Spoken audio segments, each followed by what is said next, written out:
Tidak ada kesuksesan tanpa kerja keras, tidak ada kesuksesan tanpa perjuangan, dan tidak ada kesuksesan tanpa dorongan doa dari kedua orang tua kita. Jadi mohon yang terakhir saya ingin sampaikan, tidak ada kesuksesan tanpa kerja keras, tidak ada kesuksesan tanpa perjuangan, dan tidak ada kesuksesan tanpa dorongan doa dari kedua orang tua kita. Jadi pada hari ini Anda ucapkan selamat, Anda mintakan maaf kepada orang-orang tercinta yang berkontribusi atas kesuksesan pendidikan kita. Hati-hati memperlakukan kedua orang tua. Saya tahu di sini ada master hukum, saya tahu di sini ada master manajemen, saya tahu banyak prodi yang ada di sini dan memiliki tata kelola yang sangat baik, maka itu salah satunya didukung oleh perilaku Anda setelah lulus. Pada saat Anda berinteraksi dengan kedua orang tua, jangan menggunakan pasal hukum. Pada saat ibu mengatakan, saya mau ketemu, kamu pulang, maka Anda akan mengatakan, mah tidak boleh memaksa, karena ada pasal hukumnya. Enggak ada itu, tidak berlaku untuk kedua orang tua. Pada saat Anda diminta membantu kedua orang tua, Anda jangan menggunakan manajemen yang efektif. Tidak ada manajemen dalam hubungan dengan orang tua, kecuali penghargaan, penghormatan, dan tempatkan dia sebagai di tempat yang paling sempurna sebagai kedua orang tua kita. Saya hanya ingin mengulang dengan cerita yang lama, tetapi ternyata ini memberikan sebuah inspirasi bagi kita. Mohon maaf, saya pernah jadi seorang pejabat. Pada saat saya sedang rapat, saya ditelepon oleh keponakan saya dan menyatakan ibu saya dalam keadaan sakit. Kemudian saya balas telepon itu dengan sebuah ungkapan yang agak sedikit sombong. Tolong cepat bawa ke dokter dan nanti uangnya akan saya transfer. Ternyata ibu dari kejauhan menjawab kalimat saya dengan sebuah kalimat yang tegas. Enggak usah ditransfer, yang penting kita bisa ketemu. Kalau ibu sudah mengatakan yang penting kita bisa ketemu, maka jabatan itu tidak ada, maka rapat itu tidak ada. Dan boleh saya katakan, kalau saya sudah dipanggil ibu dan bapak, tidak ada yang bisa menolak panggilan siapapun, termasuk atasan saya. Kalau itu ibu dan bapak yang memanggil. Karena yakin, kalaupun saya bisa memberikan sebuah alasan, Pak mohon maaf ibu saya dalam keadaan sakit, maka atasan saya akan memahami semua. Karena mereka juga pernah dibesarkan dan memiliki rasa hormat kepada kedua orang tuanya.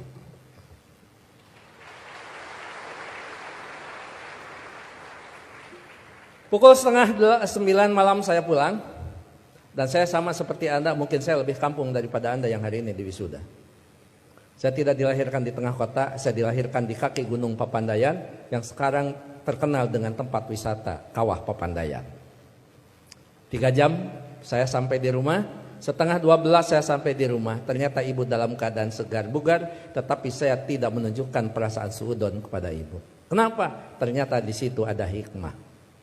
Bagi seorang ibu dan bapak dalam keadaan sakit, kemudian dia menunggu anaknya terkasih dan tersayang, maka pada saat dia bertemu, maka kehadirannya lebih mujarab daripada obat yang diberikan oleh seorang dokter. Catat itu. Ibu tidak hanya menunjukkan segar dan bugar, tapi ibu juga tetap memperhatikan kesukaan makanan anaknya.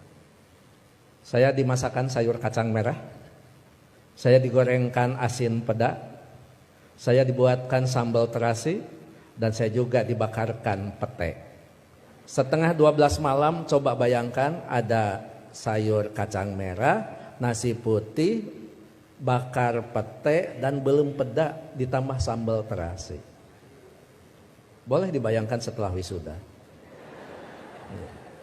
11:30 malam saya disuguhi makanan itu, maka tidak ada kalimat yang bisa diucapkan kepada ibu selain mengucapkan terima kasih. Padahal saya tidak biasa makan malam, kecuali makan nasi di waktu malam. Ya saya makan. Saya tidak pernah mengatakan, Amah ngapain masak? Kan kata dokter paling tidak 3 jam sebelum tidur kita boleh makan. Ini mau tidur 11:30, ngapain masak? Bagaimana perasaan ibu pada saat seorang anak yang dia tunggu, yang dia masakan, kemudian anak berargumentasi dengan sebuah ilmu di mana ibu tidak paham tentang ilmu itu. Menyakitkan. Iya, saya makan dan saya berdoa mudah-mudahan ini jadi obat. Begitu saya lirik dari sudut mata saya, ibu kelihatan bahagia. Kenapa? Makanan yang dia pasak itu betul-betul dimakan oleh anaknya. Begitu selesai makan, saya mengatakan kepada ibu, "Amah, mohon maaf, ini makanan sangat enak, terima kasih, tapi mohon maaf besok tidak akan pulang siang karena ada pekerjaan yang tersisa, kemungkinan saya pulang sebelum sholat subuh." Ibu dengan bijak mengatakan, "Enggak apa-apa, yang penting kita sudah ketemu, sok istirahat." Saya sambil dituntun dibawa ke kamar, setelah di kamar saya diselimuti. Ibu lupa kalau anaknya adalah seorang profesor. Ayo tepuk tangan. Itulah ibu. Jadi Anda mohon maaf, baru juga ahli madya ya? Ahli madya, ibu mau nyelimutin. Ngapain? Ini baru di wisuda. Ada yang lebih tinggi lagi. Masa mah disimutin? Ini tekan sarjana. Nggak ada di depan orang tua itu. Jangankan ahli madya, sarjana, master, doktor, seorang profesor di hadapan ibu, di hadapan bapak, tetap kita adalah seorang anak yang perlu menghormati mereka.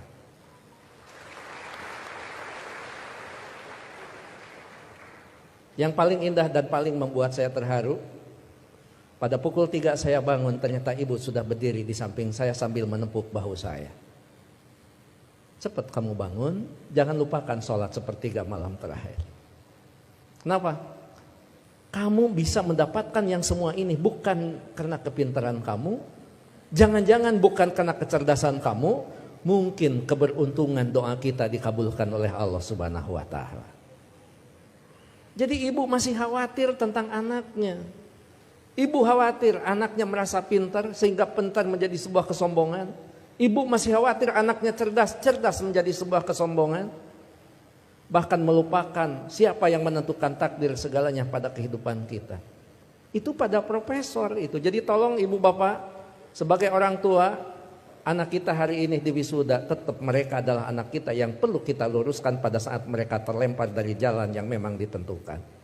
Perlu diberikan peringatan, tapi tentu sekarang ini ada kaidah-kaidah yang beda dengan zaman dulu. Seorang siapa Pak Rektor, sahabat itu, Ali, mengatakan, didiklah anak-anakmu bukan dengan zamanmu, karena mereka tidak mungkin mengalami zaman yang seperti kita alami. Jadi memang cara sudah berbeda, cara kita memperlakukan anak-anak kita. Tapi sejatinya tetap kewajiban kita adalah bagaimana mendidik anak-anak kita, bukan masalah kedewasaan. Tapi masalahnya sampai nyawa berpisah dengan badan, itu tetap menjadi kewajiban kita sebagai kedua orang tua. Begitu saya sudah selesai sholat, kemudian di situ saya bisa mendapatkan sebuah hikmah. Memang orang tua kita adalah punya kecerdasan yang luar biasa. Padahal ibu saya bukan profesor, ibu saya tidak lulus SMA, ibu saya juga tidak lulus SD. Beliau hanya lulusan sekolah raya.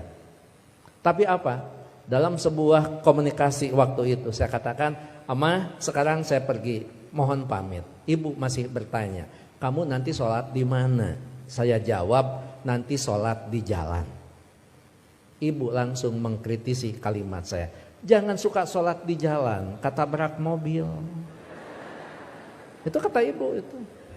Terus saya mikir, emang juga, emang benar masa sholat di jalan? Saya katakan, enggak, maksudnya sholat di masjid di jalan. Masih salah kalimat itu di hadapan ibu. Enggak ada masjid di jalan, paling dekat di pinggir jalan. Saya bilang, iya, nanti akan di masjid, sholat di masjid di perjalanan. Baru saya lulus dari ujian seorang ibu. Nah, lamun eta benar profesor.